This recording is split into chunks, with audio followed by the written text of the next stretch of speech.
Laura Evans looked out the window at the snow-covered landscape as the train pulled into the Cheyenne station. After 10 years living apart, she was about to be reunited with her father.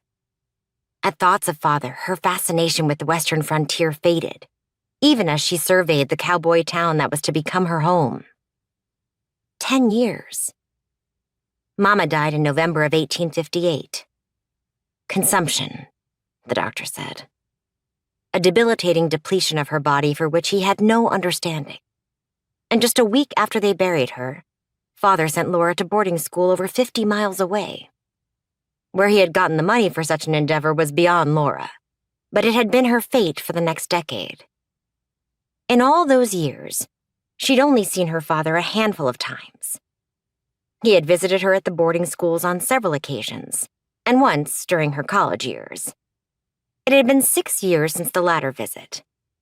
It came on the occasion of father settling her into the Tennessee Women's College he'd chosen for her. Even with the war raging, he had figured her to be safe there. When that proved otherwise and the college closed, father had arranged for her to go abroad with a teacher to escape the ugliness of war. Now the world was set right again. Or, at least it was no longer pitting brother against brother in a war that Laura still found difficult to understand. And she would soon be with her beloved father once more. Granite Evans was the light of her life. He was her hero. Despite having sent her away, father had always meant the world to Laura. He was generous and kind, making sure she had everything she needed. His absence had been difficult, but Laura had reminded herself that father hurt just as much, perhaps more, in losing Mama than she did. She respected that he had needed time alone to grieve and mourn. It hadn't been easy for her, but Laura had been determined to be strong. She owed him that much.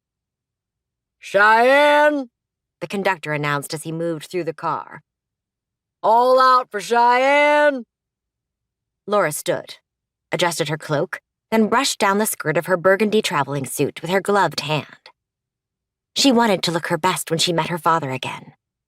She hoped, prayed, that he would be proud of her.